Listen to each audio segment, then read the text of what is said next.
आता जसं उल्लेख केला ते पंतप्रधान नरेंद्र मोदी देहू दौऱ्यावर काही वेळातच पोहोचतायत। जगद्गुरू संत तुकाराम महाराजांच्या शिळा मंदिराच्या लोकार्पण सोहळ्यासाठी पंतप्रधान काही वेळातच देहूमध्ये येणार आहेत। 20 जूनला तुकोबांच्या पालखीचं पंढरपूरकडे प्रस्थान होणार आहे। 10 जुलैला आषाढी एकादशी आहे आणि त्यापूर्वी लोकार्पणाचा सोहळा होतोय, त्यामुळे वारकऱ्यांनी प्रचंड आनंद व्यक्त केलाय। उत्साहाचं वातावरण देहूमध्ये आहे।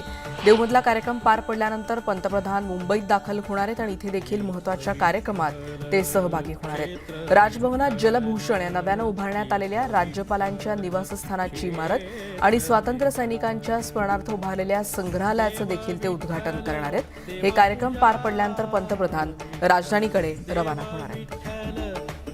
त्यामुळे काही वेळातच पंतप्रधान देहूमध्ये येणार आहेत आणि त्यासाठी देहू नगरी आता सज्ज झाली आहे।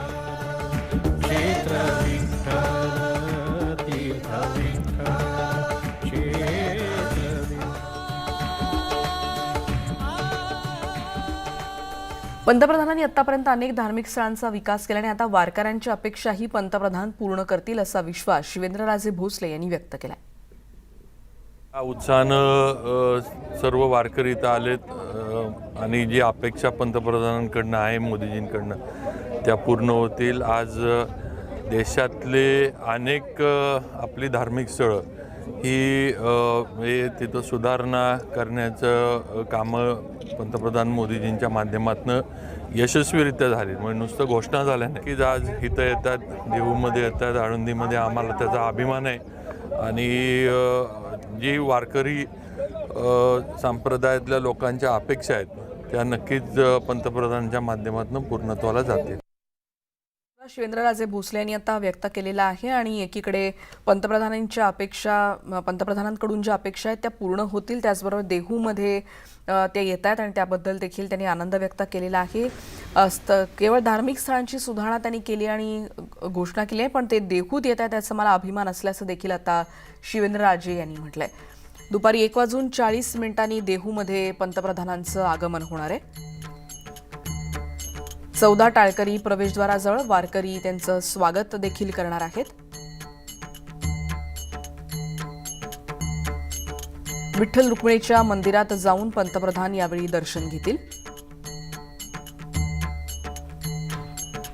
त्यानंतर ध्वजपूजन होणार आहे।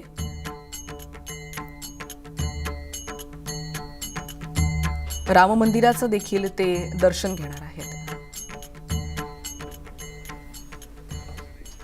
आणि आता जाऊयात अयोध्या नगरीमध्ये, कारण इथे आल्यावर भाविकांचं श्रद्धास्थान आहे ते म्हणजे लक्ष्मण किल्ला आणि इथे असं म्हटलं जातं की या ठिकाणी लक्ष्मणाचं वास्तव्य होतं आणि त्यामुळेच या वास्तूला लक्ष्मण किल्ला असं संबोधलं जातं। या ऐतिहासिक आणि धार्मिक स्थानाबद्दल देखील आपण जाणून घेणार आहोत। लक्ष्मण किल्ला या ठिकाणी आपण आहोत।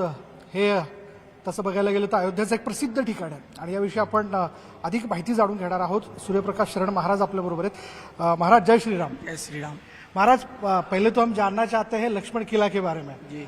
यहाँ भक्त आते हैं और यहाँ आके दर्शन भी लेते हैं, तो लक्ष्मण किला का इतिहास क्या है?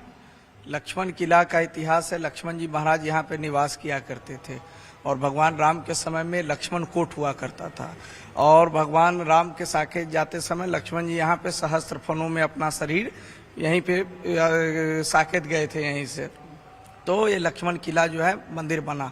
तो यहाँ पे भक्त आकर के जो है अपनी मनोकामना रखते हैं, उनकी मनोकामना अवश्य सिद्ध होती है। और जो भी लोग असत्य भाषण देते हैं, असत्य बोलते हैं, उनसे इस घाट पे कसम खाने के लिए कहा जाता है, तो डर के मारे कसम खाते नहीं हैं। कसम खाते हैं तो उनको प्रतिफल स्वरूप तत्क्षण जो है उसको मिल जाता है। इसलिए जो है ये लक्ष्मण किला और लक्ष्मण घाट ये बना। ये कितना पुराना हो सकता है? मतलब अभी उसका अंदाजा तो नहीं लगाया जा सकता, पर आपने वेदों का अभ्यास किया होगा, तो आपका क्या निरीक्षण है? लगभग ये 550 वर्ष पुराना जो अभी ये मंदिर है ये है। इससे पहले जो है ये लक्ष्मण मुबारक के नाम से जाना जाता था, उसके बाद ये लक्ष्मण किला के नाम से जाना जाता है। ये 52 बीघे का लक्ष्मण किला है। यहाँ के स्वामी जी हुए जो बिहार नालंदा में उनकी जन्मभूमि हुई, वो बिहार में आकर के छपरा में मंत्र लिए, उसके बाद यहाँ आए तो उन्हें 52 बीघा की लक्ष्मण किला मिला। एक सांस में सीताराम करके पूरे लक्ष्मण किला उन्होंने ले लिया। ये यहाँ के पूरे विश्व की ये जो है आचार्य पीठ है, आचार्य पीठ है। हाँ, मुख्य गद्दी है। मुख्य गद्दी। हाँ जी। तो किस साल में कौन से महोत्सव यहाँ मनाए जाते हैं? साल में यहाँ पे राम जन्मोत्सव, जानकी नवमी, कृष्ण जन्माष्टमी, सावन अभी आएगा, सावन झूला, गुरु पूर्णिमा और राम विवाह भव्य दिव्य तरीके से, और रामनवमी बहुत विशेष यहाँ से मनाई जाती है। जी, ये हम विशेष रूप जो देख रहे हैं राम लक्ष्मण सीता जी का, तो ये बहुत पुरानी मूर्ति है। हाँ, आज से 500 वर्ष पुरानी जो है विग्रह है सीताराम जी का, वो जो है 500 वर्ष पुरानी है। यहाँ श्री राम जी जो है काले स्वरूप में है, वो मिथिला के भाव से है। मिथिला में जो है भगवान को काले रूप से माना जाता है, तो काले रूप में भगवान श्री राम है, गोरे रूप में लक्ष्मण जी हैं, किशोरी जी हैं, हनुमान जी हैं, और उनके छोटे छोटे विग्रह हैं।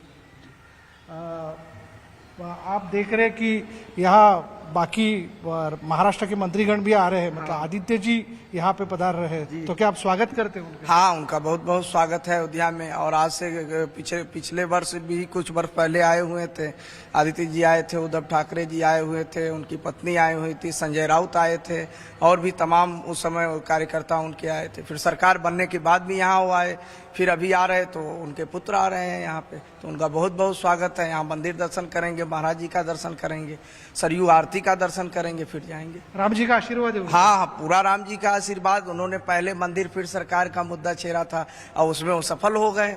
यहाँ पे सरकार उनकी बनी, चाहे जैसे बनी सरकार बनी। यहाँ पे अभी आपके उत्तर प्रदेश के भी जो है आए हुए थे, वो क्या कहते हैं, ये कानून मंत्री ब्रजेश पाठक, उन्होंने भी यहाँ पे दर्शन किया, उप मुख्यमंत्री बने। तो जैसे बने, यहाँ का आशीर्वाद बहुत जोरदार रहता है। तो आदित्य जी आएंगे तो पूरी तरह से आगे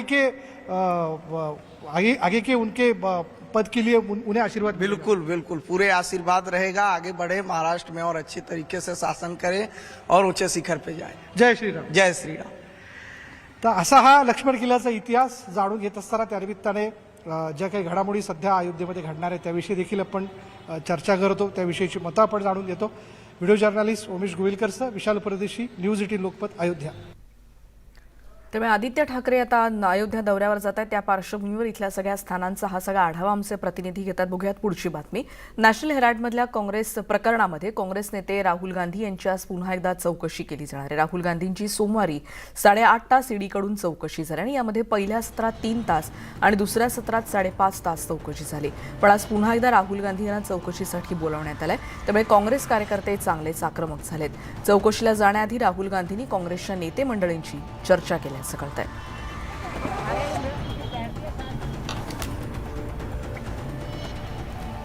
नेमकं हे प्रकरण काय त्यावर देखील आपण नजर टाकतो। 1938 मध्ये काँग्रेसनं असोसिएट जर्नल लिमिटेड अर्थात एजेलची स्थापना केली होती आणि या अंतर्गत नॅशनल हेराल्ड हे वृत्तपत्र येतं। एजेलवर 90 कोटीहून अधिकचं कर्ज होतं आणि हे कर्ज फेडण्यासाठी यंग इंडिया लिमिटेड कंपनीची स्थापना करण्यात आली, ज्यामध्ये राहुल गांधी आणि सोनिया गांधींची हिस्सेदारी 38% होती। एजेलचे 9 कोटी शेअर्स हे यंग इंडियाला देण्यात आले आणि या शेअर्सच्या बदल्यात यंग इंडिया एजेलचं कर्ज फेडणार असल्याचं सांगण्यात आलं।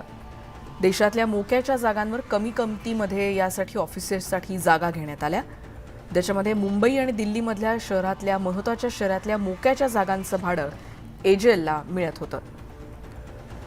या जागांचं मूल्य 2000 कोटींच्या घरात असल्याची माहिती मिळते आणि 50 लाखांच्या मोबदल्यात यंग इंडिया कंपनी 2000 कोटींची मालक झाली। पण सोनिया गांधी आणि राहुल गांधींविरोधात सुब्रमण्यम स्वामी यांनी खटला दाखल केला।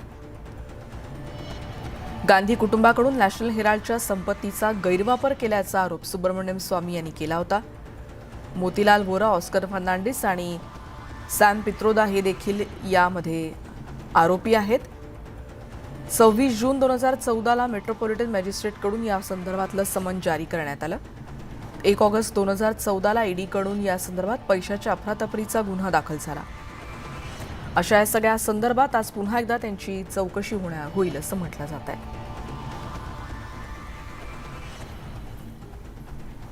दरम्यान ईडी विरोधात काँग्रेसनं आज पण हल्लाबोल केला। आज देखील काँग्रेसचे कार्यकर्ते चांगलेच आक्रमक झालेले पाहायला मिळतात आणि या संदर्भातला आढावा देखील सध्या आपण घेतो आहोत, कारण दिल्लीतली ही दृश्य आहेत। काँग्रेसनं आंदोलनाला सुरुवात केली आहे आणि पोलिसांनी या कार्यकर्त्यांना ताब्यात घेतलंय। सोमवारी राहुल गांधी ईडी समोर हजर होताना काँग्रेसनं काल मोठ्या प्रमाणात शक्ती प्रदर्शन केलं होतं आणि आज दुसऱ्या दिवशी देखील राहुल गांधींची चौकशी होतीये आणि त्यामुळे काँग्रेस नेते चांगलेच आक्रमक झालेले पाहायला मिळतात।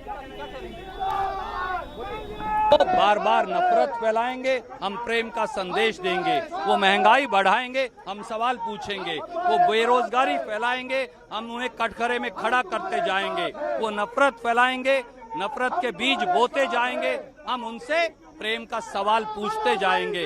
वो हमें मारें, हमें पीटें, हमें जेल में डालें, पर वो हमें रोक नहीं पाएंगे। जेल की सलाखें हमें रोक नहीं सकती। यहाँ की पुलिस प्रशासन को कितना बड़ा दबाव झेलना पड़ रहा होगा दिल्ली से या गवर्नमेंट से, कोई कल्पना नहीं कर सकता। 15 लोगों को, ये तो कोई आज तक मैंने कभी देखा नहीं। सर आपके सांसद कानून अपना काम करे, 144 लगे तो आप अरेस्ट कर लीजिए, परंतु आप अगर AICC में आने के रोक सकते हैं, तो ये हालात हैं, देख रहे हैं आप लोग। का उद्देश्य है कि लोग इस सत्याग्रह में ज्यादा न जुटे, कम से कम लोग हो, ये उनकी मंशा है। इसलिए हर जगह वो लोग रोक रहे हैं। इसके बावजूद भी बॉर्डर पे लोग ठहरे हैं और हर रास्ते पे आपको लोग दिखेंगे, लेकिन कांग्रेस पार्टी के लोग डरने वाले नहीं, ये सत्याग्रह करते रहेंगे। ये अन्याय के खिलाफ हम लड़ते रहेंगे। हम तो कहीं जा नहीं रहे, हम तो अपने पार्टी कार्यालय में जा रहे हैं। क्या आज हम दिल्ली के में हम एक सांसद अपने पार्टी के कार्यालय में चल के स्वयं जा नहीं सकता? उसमें भी उनको लिस्ट, परमिशन, ये सब चाहिए। तो ये निश्चय ही मुझे मैं एक राजनीतिक रूप से ये हो रहा है। आज एजेंसी का दुरुपयोग किया जा रहा है विपक्ष की आवाज को दबाने के लिए। उसके विरोध में हम शांतिपूर्ण धरना देना चाहते हैं, उसके विरोध में हम शांतिपूर्ण मार्च निकालना चाहते हैं। हमारा राजनीतिक अधिकार है, ये लोकतांत्रिक अधिकार है। हमें उस अधिकार से कैसे वंचित रख सकती है सरकार? क्या ये लोकतंत्र है? दिल्लीमधल्या काँग्रेस नेत्यांच्या आणि कार्यकर्त्यांच्या प्रतिक्रिया आता आपण बघितल्या, पण काँग्रेसचे माजी अध्यक्ष राहुल गांधी यांची सोमवारी म्हणजे काल तब्बल 8.5 तास ईडीने चौकशी केली आणि आजही राहुल गांधींची चौकशी होते आणि त्याच्यामुळे एकूणच आपण बघतोय या सगळ्या प्रकरणावरून काँग्रेसनं आक्रमक पवित्रा घेतलेला दिसतोय। नॅशनल हेराल्ड प्रकरणात राहुल गांधींची सोमवारी दिल्लीच्या ईडी कार्यालयात तब्बल 8.5 तास चौकशी झाली। एकीकडे राहुल गांधींची चौकशी सुरू असतानाच देशभरात काँग्रेसनं आक्रमक आंदोलनं केली। की बीजेपी खोटं बोलून गांधी परिवारावर आरोप करणं आणि तिथून आपल्या राजकीय पोळ्या शेकणं हा भाजपचा सुरुवातीपासून ती मानसिकता राहिलेली आहे। या पद्धतीची कृती करून गांधी परिवाराला बदनाम करण्यासाठी केलेली ही खेळी होती। या विषयाचं 2014-15च्या काळातच हा जो आज आरोप ईडीच्या माध्यमातून लावलेला याचा निकाल 15 मध्येच लागलेला आहे। ईडी पीडा सकाळी 11:29 राहुल गांधी ईडी कार्यालयात दाखल झाले। दुपारी 12:04 रणदीप सुरजेवालांसह अनेक नेत्यांना अटक झाली। दुपारी 12:06 प्रियंका गांधी ईडी कार्यालयातून बाहेर पडल्या। दुपारी 12:11 काँग्रेस कार्यकर्त्यांनी गोंधळ घालायला सुरुवात केली। दुपारी 2:34 राहुल गांधी ईडी कार्यालयातून बाहेर आले। दुपारी 3:21 राहुल गांधी सोनिया गांधींच्या भेटीला रुग्णालयात गेले। दुपारी 3:37 राहुल गांधी सर गंगाराम रुग्णालयामधून बाहेर पडले। दुपारी 3:46 राहुल गांधींची पुन्हा चौकशी सुरू झाली। रात्री 9:30 वाजता पहिल्या दिवसाची चौकशी संपली। सोमवारी राहुल गांधींची तब्बल 8.5 तास चौकशी झाली, ज्यात ईडीनं राहुल गांधींवर नॅशनल हेराल्ड प्रकरणात प्रश्नांची सरबत्ती केली। राहुल गांधींना कोणते प्रश्न विचारले गेले त्यावर नजर टाकूया। यंग इंडियन कंपनी स्थापनेचा निर्णय कुणाचा? कंपनी स्थापनेच्या बैठकीत तुम्ही सहभागी होता का? यंग इंडियनच्या किती बैठकांमध्ये हजेरी लावली? परदेशातही तुमची मालमत्ता आहे का? यंग इंडियन कंपनीशी तुम्ही कसे जोडले गेलेले आहात? तुम्ही कोणत्या प्रकारे शेअर खरेदी केले? शेअर खरेदीसाठी कुणी पैसे दिले होते? या संदर्भात जे काही वातावरण तयार करण्याचा प्रयत्न, विक्टिम कार्ड खेळण्याचा प्रयत्न हा काँग्रेसच्या वतीनं केला जातोय, हा चुकीचा आहे। 5,000 स्वातंत्र्य संग्राम सैनिकांची 2,000 कोटी रुपयाची संपत्ती ही हडपल्याच्या प्रकरणी ही चौकशी आहे। सारा का सारा देश अच्छी तरह से जानता है कि ये लगातार केंद्र की भारतीय जनता पार्टी की सरकार देशों की पूर्ति के लिए उसका दुरुपयोग करने का लगातार उनका सिलसिला बना है। राहुल गांधी यांना मंगळवारी पुन्हा एकदा चौकशी करता बोलवण्यात आलंय. सोमवारच्या 8.5 तासाच्या चौकशीवरून आधीच काँग्रेस संतप्त असताना आता मंगळवारच्या चौकशीवेळीही काँग्रेस आक्रमक पवित्रा स्वीकारत केंद्र सरकारवर निशाणा साधणार एवढं निश्चित. नवी दिल्लीहून प्रशांत लीला रामदाससह ब्युरो रिपोर्ट, न्यूज 18 लोकमत. पुढची बातमी आपण बघणार आहोत. राज्यातली सध्या सीबीआय कोठडीत असलेले अनिल देशमुख आणि कॅबिनेट मंत्री नवाब मलिक यांनी जामिनासाठी पुन्हा एकदा हायकोर्टाचे दरवाजे ठोठावलेत आणि येत्या 20 तारखेला होऊ घातलेल्या विधान परिषदेच्या निवडणुकीमध्ये मतदान करण्याची परवानगी मागत मलिक आणि देशमुखांनी याचिका दाखल केल्याचं कळतंय आणि या दोघांच्या याचिकेवर आता उद्या सुनावणी घेतली जाणार आहे. एकत्रित सुनावणीकरता मलिक यांच्या वतीनं केलेली मागणी कोर्टानं मान्य केल्याचं कळतंय. त्यामुळे आत्ताच्या क्षणाची एक महत्त्वाची बातमी आणि ती म्हणजे 20 तारखेला जी विधान परिषदेची निवडणूक होते त्या संदर्भातली ही एक महत्त्वाची बातमी. कारण सीबीआय कोठडीत असलेले राज्याचे माजी गृहमंत्री अनिल देशमुख आणि कॅबिनेट मंत्री नवाब मलिक यांनी जामिनासाठी पुन्हा एकदा हायकोर्टाकडे दाद मागितल्याची माहिती सध्या कळतेय आणि त्याच्यामुळे या विधान परिषदेच्या निवडणुकीत मतदान करायला परवानगी द्यावी अशी ही मागणी असणार आहे आणि या संदर्भात मलिक आणि देशमुखांनी याचिका दाखल केल्याचं कळतंय. अधिक माहिती घेणार आहोत या संदर्भात अजित मांढरे आमचे प्रतिनिधी आता आपल्या सोबत आहेत. अजित, काय होऊ शकतं अशासाठी, कारण नुकताच झालेला म्हणजे राज्यसभेची निवडणूक आणि आता पुन्हा एकदा विधान परिषदेचं देखील मोठं आव्हान महाविकास आघाडीसमोर असणार आहे आणि त्या दृष्टीने ही याचिका महत्त्वाची. अगदी बरोबर आहे, ही याचिका फार महत्त्वाची आहे. पण ज्या न्यायालयामध्ये ही याचिका दाखल करण्यात आलेली आहे त्याच न्यायालयाने याआधी देखील राज्यसभेच्या निवडणुकीकरता मतदानाकरता परवानगी जी मागितली होती ती परवानगी नाकारली होती आणि पुन्हा त्याच कोर्टामध्ये विधान परिषदेच्या निवडणुकीकरता मतदान करण्याकरता परवानगी मागितलेली आहे अनिल देशमुख आणि नवाब मलिक या दोघांची ही याचिका जी आहे, दोघांच्याही मागण्या ज्या आहेत एकत्रित करून त्यांचं म्हणणं मांडण्याची परवानगी जी आहे ती न्यायालयाने त्यांना आज दिलेली आहे. यावर उद्या युक्तिवाद होईल आणि न्यायालय आपला निकाल देईल.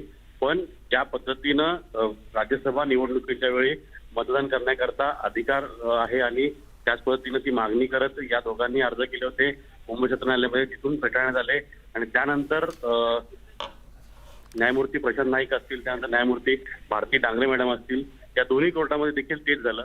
पुन्हा तीच प्रक्रिया सुरू आहे. नेमकं आता यावेळी त्यांना दिलासा मिळतो का, याही वेळी त्यांना न्यायालय मतदानाकरता परवानगी नाकारतंय हे उद्या स्पष्ट होईल. धन्यवाद अजित या माहितीबद्दल. कारण आपण एकीकडे बघतोय देशमुख आणि त्याचबरोबर नवाब मलिक यांच्या याचिकेसंदर्भातली एकत्रित सुनावणी उद्या होणार आहे.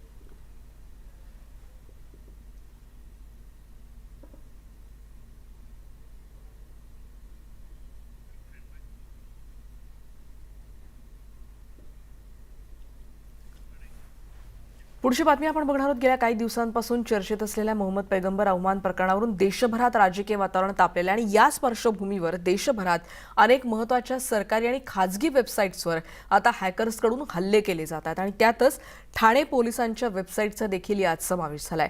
ठाणे पोलिसांची वेबसाईट हॅक करण्यात आली आणि त्यावर धमकी देणारा एक संदेश देखील हॅकर्सनी पोस्ट केलाय. सायबर तज्ज्ञांनी तात्काळ हा सायबर हल्ला परतवून लावलेला आहे आणि या प्रकरणाची ठाणे पोलिसांकडून तातडीनं दखलही घेण्यात आली आहे. अनेक ठिकाणी वेबसाईट हॅक करण्यात आलेली आहे ही वस्तुस्थिती आहे. आमचे सायबरचे प्रमुख एडीजी मधुकर पांडे हे देखील माध्यमांच्या समोर थोड्या वेळामध्ये बोलणार आहेत आणि त्याच्या संदर्भातले सगळे डिटेल्स ते माध्यमांना देतील. राज्य सरकारच्या वतीनं या सर्व गोष्टीचा आढावा घेण्यात आलेला आहे आणि त्याला प्रिव्हेंटिव्ह काय उपाययोजना करायच्या त्याच्या संदर्भामध्ये सुद्धा सर्व यंत्रणा कार्यरत आहे. विद्वेष पसरवण्याचं काम केलं जात आहे. त्याला प्रतिकार म्हणून किंवा त्याच्यावर प्रतिहल्ला म्हणून अशा प्रकारची कृती काही समाजातल्या टोकाचा विचार करणाऱ्या लोकांच्याकडून त्या ठिकाणी होते. तर ही बाब काही बरोबर नाही. शेवटी सगळ्यांना सलोख्याने राहायचं असेल तर एकमेकाच्या अडचणी भावना समजून घेणं गरजेचं आहे. परंतु आज हे जे अपील केलं जात आहे त्याच्यामध्ये नुकसान सगळ्यांचं होणार आहे. तर अशा गोष्टीपासून सगळ्यांनी दूर राहावं. आणि या संदर्भातलं आवाहन आता गृहमंत्री दिलीप वळसे पाटील यांनी केलं. पुढची बातमी आपण बघणार आहोत. भारतीयांची चिंता वाढवणारी काहीशी बातमी आहे, कारण देशाच्या विविध भागांमधून तब्बल 300 भारतीय महिला आणि तरुणींना दहशतवादी प्रशिक्षणासाठी पाकिस्तानमध्ये पाठवल्याची धक्कादायक माहिती समोर येते. देशाच्या विविध भागांमधून 300 मुलींना मध्यपूर्व देशांच्या मार्गे पाकिस्तानात पाठवण्यात आला असा संशय व्यक्त होतोय आणि या मुलींना दहशतवादी कारवायांचं प्रशिक्षण दिलं जाईल या दृष्टीने यंत्रणा सतर्क झालेल्या आहेत असं कळतंय. हरवलेल्या मुली त्याचबरोबर धर्मांतर करून लग्नानंतर परदेशी गेलेल्या मुलींचा सध्या युद्ध पातळीवर शोध घेतला जातो आहे.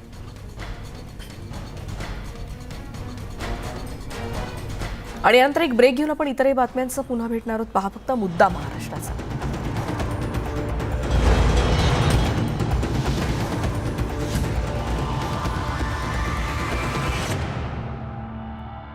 आणि ब्रेकनंतर आता बातमी आहे मुंबईतली एक महत्त्वाची, आणि ती म्हणजे मुंबईमध्ये सुरू असलेल्या काँग्रेसच्या आंदोलनाची. मुंबई काँग्रेसनं देखील आंदोलनाचा पवित्रा घेतला आणि अध्यक्ष मुख्यमंत्री असताना 18 मंत्र्यांचे आम्ही काळे चिठ्ठा भाजपच्या आणि त्यांच्यावरचे आम्ही आरोप नुसते नव्हते केले, तर सरकारी कागदपत्र दिले पंकजा मुंडेंपासून थेट सगळ्यांपर्यंत. आणि स्वतः देवेंद्र फडणवीस सिडकोच्या जमीन प्रकरणी त्यांच्या जवळच्या लोकांनी जो भ्रष्टाचार केला होता तो पण आम्ही कागदपत्रासहित दिला होता. नाक वर करून बोलू नका देवेंद्र फडणवीस. आपण ह्या महाराष्ट्राचं ह्या मुंबईचं वाटोळं 5 वर्षामध्ये केलं आणि म्हणून तुम्हाला याच्यातनं राक्षसी प्रवृत्ती लोकांना दूर ठेवण्यासाठी महाराष्ट्र विकास आघाडी तयार झालेली आहे. त्यामुळे पहले लड़े से गोरों से, अब लड़ेंगे चोरों से, पहले लड़े थे गोरों से, अब लड़ेंगे चोरों से. हिंदी में जानना चाहेंगे कि दूसरे दिन में आप ईडी दफ्तर पहुंचने की कोशिश करें, क्या वजह है? नहीं, ऐसा है कि ऐसा है कि अगर आपने कल आप सारे थे, पूरे देश में ये हुआ ये आंदोलन कि हमारे नेता राहुल गांधी और हमारी नेता सोनिया गांधी को जिस तरह से जानबूझ के प्रताड़ित करने का जो षड्यंत्र है उसके खिलाफ हमने रास्ते पे हम लोग आए, पूरे देश में आए. मुंबई में तो एक जबरदस्त ये रहा. कल रात को 12 बजे ये पता लगा कि उनको आज वापस बुलाया है. कल दिन तक तो ये मामला था नहीं, क्योंकि 12:30-1 बजे वो निकल के बाहर आए थे राहुल गांधी, और उसके बाद हमारा आंदोलन भी हमने रोका. आप थे 1:30 बजे, फिर हमें सबको अरेस्ट करके फिर उसमें हमने समाप्ति की 2 बजे. तो आज जब रात को पता लगा तो सुबह मैंने बात की तो कह रहे थे कि हाँ बुलाया है. तो हम लोग चुपचाप नहीं बैठेंगे, हम लोग चुपचाप नहीं बैठेंगे. बेवजह अगर इस तरह से गांधी परिवार को बदनाम करने का जो षड्यंत्र है, 1 केस से 10 केस से 8 साल के छुप गए थे क्या बात करते हैं ये लोग? खुद इतने बदनाम हो चुके हो, खुद इतने नाकाम हो चुके हो, खुद इतने पूरी तरह इस देश को बर्बाद कर चुके हो, इस देश को बेच चुके हो, और अपनी नाकामी भी छुपाने के लिए गांधी परिवार का इस्तेमाल कर रहे हो, गांधी परिवार को इस तरह से प्रताड़ित कर रहे हो. उसके खिलाफ हमारी ये लड़ाई है. और मैं बताना चाहता हूँ, ये भी बताना चाहता हूँ, और ये भी बताना चाहता हूँ, ये दूसरी केस तीसरी केस वो क्या बोल रहे देवेंद्र फडणवीस मुझे नहीं पता, पर जिस केस के माध्यम से ये बात हो रही है, जिस केस को लेके आधार बना के इस तरह से गांधी परिवार को निशाने पे ये कर रहे हैं और निशाना उनके ऊपर रोक रहे हैं, ये केस तो नेशनल हेराल्ड की थी. इसी नेशनल हेराल्ड में 2015 में इन्होंने क्लीन चिट दी थी पूरी तहकीकात करके. तो अब क्या ऐसा हुआ? सरकार तुम्हारी, एजेंसीज तुम्हारी, ये बात और है. ईडी तो नरेंद्र मोदी जी के बंगले के बाहर कुत्ते की तरह धूम हिलाते हुए दिखते हैं. हम सारे हिंदुस्तान के किसी भी नागरिक ने इस तरह से कभी देखा नहीं था जो आज हम देख रहे हैं. जितनी भी एजेंसियां इस देश की, इस देश के लोकतंत्र के लिए मजबूत करने के लिए बनाई गई, उस वक्त जब Jawaharlal Nehru, doctor Baba Saheb Ambedkar, Patel G, in सारे लोगों ने, गांधी जी, इन सारे लोगों ने इस देश को मजबूत बनाने के लिए, लोकतंत्र मजबूत बनाने के लिए जितनी भी एजेंसियां बनाई, ये सारी कुत्ते त्यामुळे ईडी विरोधात काँग्रेस आक्रमक झाला आणि त्या संदर्भात आभाई जगताप आता प्रसारमाध्यमांशी संवाद साधत होते. आणि यानंतर आमच्या सगळ्यांसाठी एक महत्त्वाची बातमी, आणि ती म्हणजे वीज दरवाढीचा शॉक देणारी एक मोठी बातमी. ग्राहकांना अंधारात ठेवून ऊर्जा विभागानं आता वीज विभागानं गुपचूप दरवाढ केल्याचं कळतंय.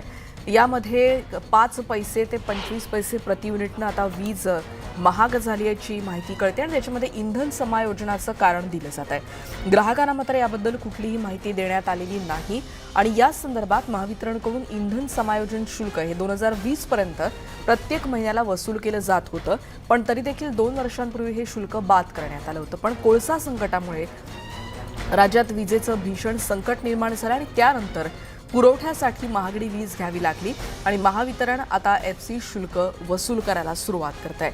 आयोगानं महावितरणला 3 महिन्यांपर्यंत वसुली करायला मंजुरी दिलेली आहे आणि त्या अंतर्गत श्रेणीनिहाय 5 ते 25 पैशांपर्यंत इंधन समायोजन शुल्क वसूल करणं आता सुरू झालेलं आहे.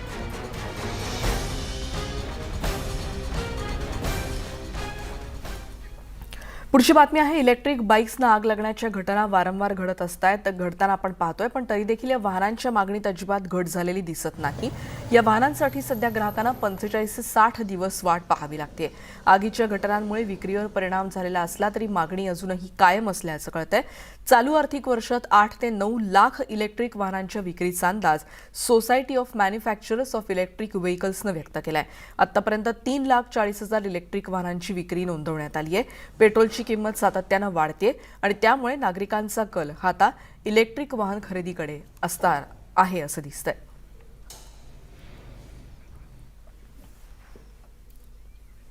आता बातमी आहे कोकणातली, ग्रामीण भागातली बातमी आहे. नागरिकांच्या इथल्या पाण्याचा प्रश्न निकाली निघावा यासाठी अनेक योजना राबवल्या तर जातात, पण योजना प्रलंबित राहतात आणि त्यामुळे गुहागरमधल्या पालशेत गावातल्या नागरिकांना याचा फटका बसलाय. राज्य सरकारनं जलजीवन मिशन सारख्या योजना राबवून कोट्यवधींचा निधी तर दिला, पण यंत्रणा आणि ठेकेदारांच्या सुस्त कारभारामुळे ग्रामीण भागातल्या कोट्यवधींच्या योजना अनेक वर्षांपासून रखडलेल्या आहेत.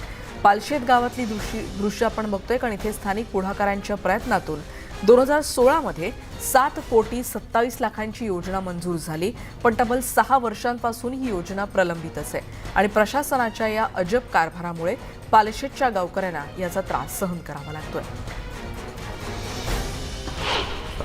शासकीय योजनेनुसार 2016ला जी योजना इथे तुम्ही कार्यरत करत होतात आणि आम्हाला त्या 2016च्या योजनेतून पाणी मिळेल असं आम्हाला सांगण्यात आलं, पण आज तागायत त्या योजनेचं काम तिथे अर्धवट टाकून, पाईपलाईन अर्धवट टाकून अजूनपर्यंत सुद्धा आमच्या इकडे त्या पाण्याचा सप्लाय झालेला नाही. आम्ही अजूनपर्यंत जुन्या योजनेतूनच पाणी आम्हाला मिळतं आहे आणि ते पण म्हणजे आम्ही स्वखर्चाने ते केलेलं काम आहे. त्याचा शासनाचा त्याच्यात काही देणं घेणं काही नाही आहे आणि अजूनपर्यंत आम्ही तुमच्या पाण्याची आतुरतेने वाट बघतोय, पण अजूनपर्यंत सुद्धा आम्हाला त्या पाण्याचा काही उपयोग झालेला नाही किंवा कनेक्शन आमच्याकडे आलेलं नाही. कोकणातली महत्त्वाची बातमी, पण यानंतर आपण थेट जातोय राजनाथ सिंह हे सध्या संवाद साधतात. को मजबूत करने के लिए इसी दिशा में भारतीय सेनाओं को विश्व की बेहतरीन सेना बनाने के लिए उस दृष्टि से आज कैबिनेट कमेटी ऑन सिक्योरिटी ने भी एक ऐतिहासिक फैसला किया है. आज का अग्निपथ नामक एक ट्रांसफॉर्मेटिव योजना हम ला रहे हैं, जो हमारी आर्म्ड फोर्सेस में ट्रांसफॉर्मेटिव चेंजेज लाकर उन्हें फुली मॉडर्न और वेल इक्विप्ड बनाएगी. अग्निपथ योजना में भारतीय नौजवानों को बतौर अग्निवीर आर्म्ड फोर्सेस में सेवा का अवसर प्रदान किया जाएगा और यह योजना देश की सुरक्षा को मजबूत करने व हमारे युवाओं को मिलिट्री सर्विस का अवसर देने के लिए लाई गई है.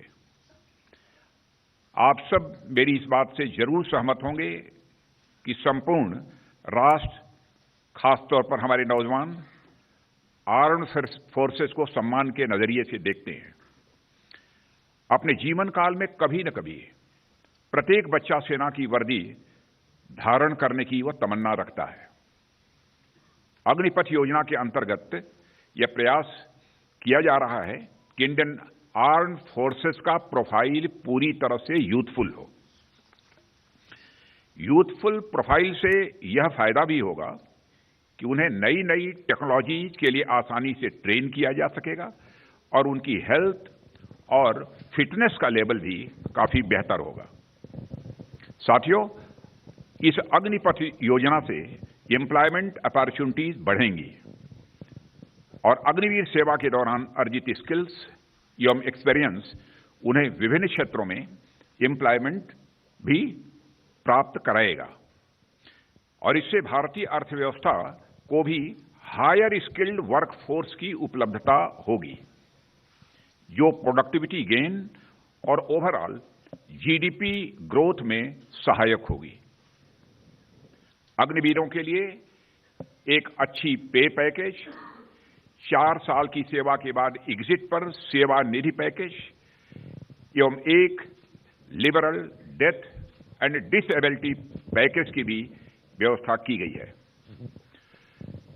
मित्रों, प्रिलिमिनरी रिमार्क हमारी तरफ से इस योजना के बारे में यही था। इसकी डिटेल्ड जानकारी अभी आपको प्रेजेंटेशन भी होगा ना, प्रेजेंटेशन के भी माध्यम से दी जाएगी और हमारे तीनों सर्विसेज के चीफ्स, जिनका कि मिस्टर भटनागर ने अभी आपसे परिचय कराया है, वो यहाँ पर उपस्थित हैं, अपनी बात बोलेंगे और उसके बाद जो भी आप प्रश्न करेंगे सामान्यतः हमारे तीनों सर्विसेज के चीफ उसकी रिप्लाई करेंगे। धन्यवाद। जय हिंद। मैं लेफ्टिनेंट जनरल अनिल पुरी हूं। मैंने डिपार्टमेंट ऑफ मिलिट्री अफेयर्स का काम संभाल रखा है। आज मैं आपको अग्निपथ स्कीम से अवगत करवाऊंगा।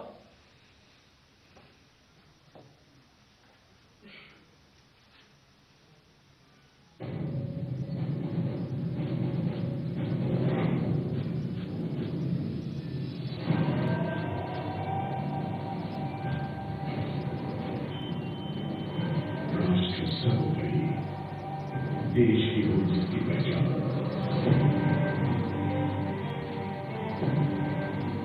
खतों से आंखें मिलाने का हो जुनून, ऐसे हैं भारत के वीर जवान।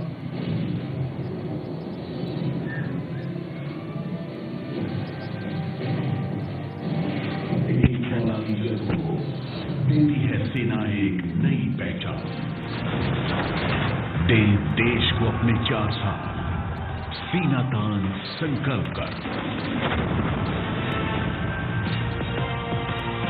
बहुत खास है युवाओं के लिए ये देश सेवा का अवसर। चलो भरें भारतीय सेना में युवा जोश हम मिलकर। वर्दी का गौरव मिले जो एक स्वर्णिम कल से सजे, तमगे बढ़ाएं सीने की शान।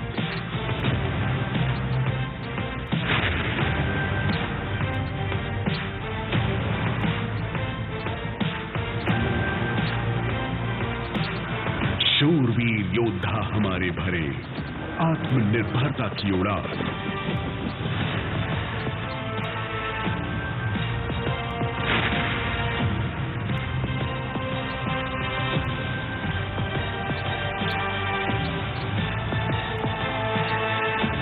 अब पर्वत भी नहीं दिखा सके इनके हौसलों को, जिन्होंने किया कतरा कतरा देश के नाम।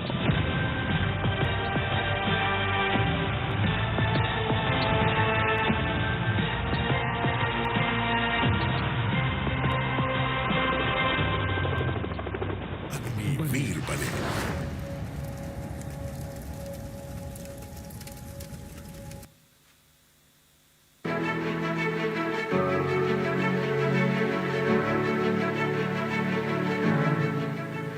जब से होश संभाला सपना यही था कि कैसे देश के काम आ जाऊं। सीने में सुलगती देश प्रेम की अग्नि, हो तन समर्पित हो मन समर्पित। एक मौका अपने अपनों और देश के लिए।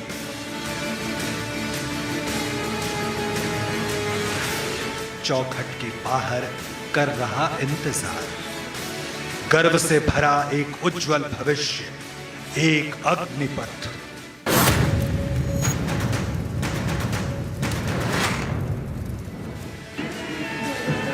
मौका देश के लिए कुछ कर दिखाने का, मौका सशस्त्र बलों के हिस्सा बनने का। प्रशिक्षण जो तराशेगा आपको, रोमांच दौड़ता रग रग में तुम्हारी, आकर्षक वेतन, अग्निवीर बने, सैन्य सेवा के बाद सुनहरे भविष्य का अवसर एक आदर्श और कुशल नागरिक बनने का, सरकार समाज की सेवा में, देश सेवा में।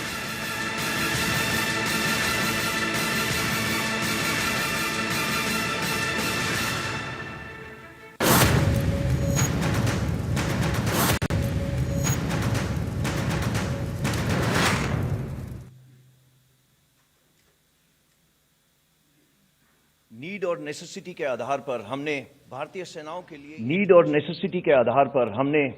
सेनाओं के लिए एक लक्ष्य रखा है, जिसमें इनटेक एंड रिटेंशन की प्रक्रिया को नया रूप दिया है। Wai? With a view to evolve एक युवा, गतिशील, भविष्यवादी, विविधता से भरी सैन्य शक्ति। क्या होगा? We will provide opportunity to the youth to serve the nation for short and long duration as Agniveers. भारतवासियों में देश की सेवा करने का एक भावना है, जिसको चैनलाइज करने का मौका देना हम सबका कर्तव्य है। भारतीय सेना की प्राउड लेगेसी, बलिदान, कर्तव्य, plus today's young India, unstoppable combat power. We are giving youth a chance for both long and short duration military service. Arm forces में युवा प्रोफाइल की नेसेसिटी है, जैसा कि अभी हमारे रक्षा मंत्री ने बताया। हमारी आज की एवरेज एज तकरीबन 32 साल है, जो आगे आने वाले टाइम पे ये 26 चली जाएगी, 6 से 7 साल में। In order to transform the armed forces into youthful, tech savvy, modern, there is a need to harness the youth potential and make him a future ready soldier.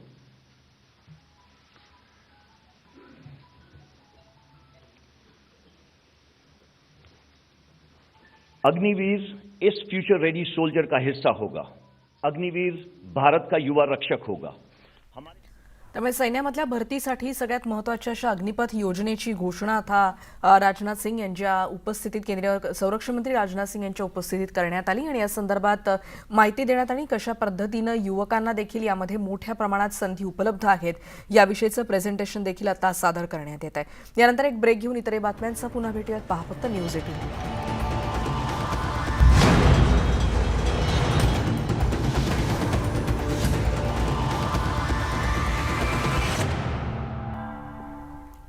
आणि त्या बातमी आहे पावसासंदर्भातली, कारण हवामान खात्याचे अंदाज पुन्हा चुकले का असा प्रश्न उपस्थित करणारी बातमी आहे। कारण आगमनानंतरही मान्सूनची अजूनही रखडमपट्टी सुरू आहे असं म्हणावं लागतंय।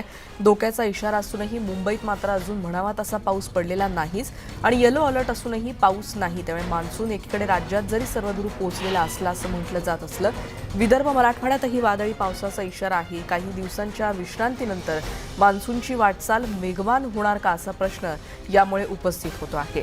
त्यामुळे येलो अलर्ट असूनही पाऊस कुठे आहे असा प्रश्न त्यामुळे नागरिक विचारतात।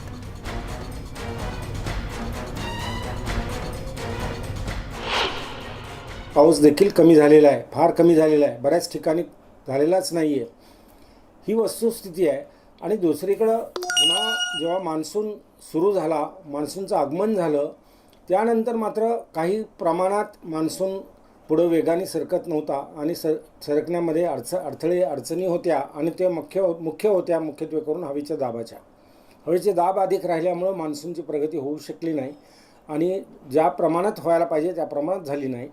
आताही बऱ्याचशा भागामध्ये केरळ, कर्नाटक, महाराष्ट्र या भागामध्ये पावसाचं प्रमाण अति अल्प आहे काही ठिकाणी। आणि मग अशा परिस्थितीमध्ये पेरण्यांच्या बाबतीत घाई करू नये शेतकऱ्यांनी।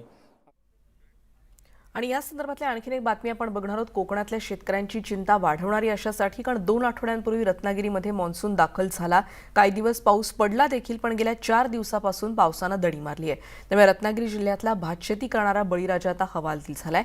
अनेक शेतकरी शेतातलं बोरींच्या पाण्यानं पीक वाचवण्याचा प्रयत्न करतात। पाऊस पडला नाही तर पेरलेलं पीक करपून दुबार पेरणीचं नवीन संकट शेतकऱ्यांसमोर उभं राहू शकतं। आमच्या 4 दाडी आहेत.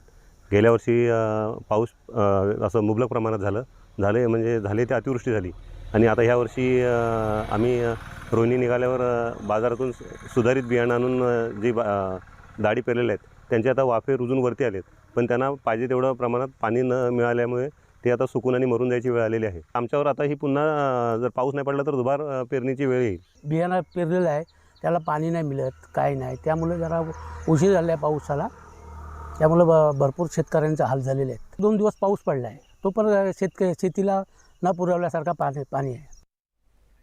तुम्ही कोकणातल्या शेतकऱ्यांच्या व्यथा आता आपण ऐकल्या आणि या बातमीनंतर या बुलेटिनमध्ये आता आपण इथेच संपतो. जाताना महत्त्वाची आठवण, फेसबुकवर, त्याचबरोबर ट्विटरवर, यूट्यूबवर आम्हाला फॉलो करायला विसरू नका. यूट्यूबवर सगळ्या बातम्यांचे व्हिडिओ तुम्हाला पाहता येऊ शकतील. बातम्यांच्या अपडेट्ससाठी पहा फक्त न्यूज 18 लोकमत.